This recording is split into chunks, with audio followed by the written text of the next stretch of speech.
Hello guys, എൻ്റെ day 1 vlog എന്ന് പറയുന്നത് എല്ലാ ദിവസവും ഇതുപോലെ തന്നെയായിരിക്കും. അപ്പോൾ ഇതിൽ കണ്ടന്റ് മാറ്റിപ്പിടി എന്ന് പറയുന്ന ഒരുപാട് കമൻസും കാര്യങ്ങളൊക്കെ വന്നിട്ടുണ്ട്. അതുകൊണ്ട് പറഞ്ഞാണ്. അങ്ങനെ ഞാൻ തിരുനെല്ലി പോകുന്ന വഴിക്ക് തന്നെ ഒരു ഒറ്റക്കൊമ്പനെ കണ്ടിട്ടുണ്ട് കേട്ടോ. അതിൻ്റെ കുറച്ച് വീഡിയോസൊക്കെ ഷൂട്ട് ചെയ്ത് നേരെ തിരുനെല്ലി ക്ഷേത്രത്തിലെത്തി മുളയരി പായസത്തിൻ്റെ കച്ചവടം സ്റ്റാർട്ട് ചെയ്തിട്ടുണ്ട്.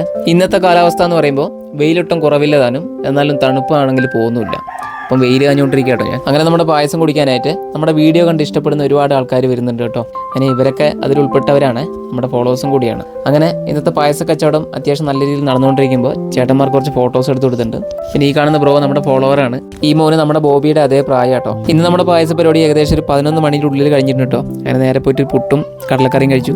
ഈ പായസം കുടിക്കുന്നതിൽ ഒരാൾ എന്നെ ഹോട്ടലിലേക്ക് തിരഞ്ഞു വന്ന ആളാട്ടോ. കുറച്ച് പായസം ബാക്കിയുണ്ടായത് അവർക്ക് കൊടുത്തു കേട്ടോ. പിന്നെ ഞാനങ്ങനെ വീട്ടിലേക്ക് തിരിച്ചു കേട്ടോ. അങ്ങനെ ഞാൻ മമ്മുവിൻ്റെ കടയിൽ എത്തി കേട്ടോ. അവിടെ നിന്ന് ജ്യൂസും കൂടി കുടിച്ച് നേരെ വീട്ടിലേക്ക്. അച്ഛനതാ പശുവിനെ കൊണ്ട് കെട്ടാൻ പോവാണ്, വെയിൽ കൂടുതലായില്ലേ, അതുകൊണ്ടാണ്. ഇന്ന് പായസം കുടിക്കാൻ വന്നൊരു ചേട്ടനും ചേച്ചിയും കൂടിയിട്ട് ബോബിക്ക് ഒരു ഗിഫ്റ്റ് തന്നിട്ടുണ്ട് കേട്ടോ. അതാണ് ഈ വണ്ടിയിൽ കിടക്കുന്നത്. അപ്പോൾ ഞാൻ ബോബിനെ വിളിച്ച് കൊടുത്തു.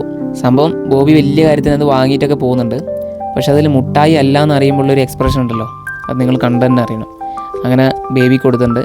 അവർ രണ്ടാളും കൂടി അത് പൊളിച്ച് സെറ്റാക്കിയിട്ടുണ്ട്. അത് തുറന്നു നോക്കുമ്പോഴാണ് അതിൽ ഒരു ഡ്രസ്സാന്നുള്ള കാര്യം അറിഞ്ഞത്. അത് കണ്ടതും ബോബിക്ക് വേണ്ടാന്ന് പറഞ്ഞിട്ട് എൻ്റെ അടുത്തേക്ക് വന്നു. എന്നിട്ട് മുട്ടായി ചോദിക്കുന്ന കാഴ്ചയാണ് നിങ്ങളീ കാണുന്നത്. കാരണം നമ്മുടെ ഫോളോവർ ബോബി കൊടുത്ത ഗിഫ്റ്റ് ഒന്ന് കാണണ്ടേ, ഇതാട്ടോ.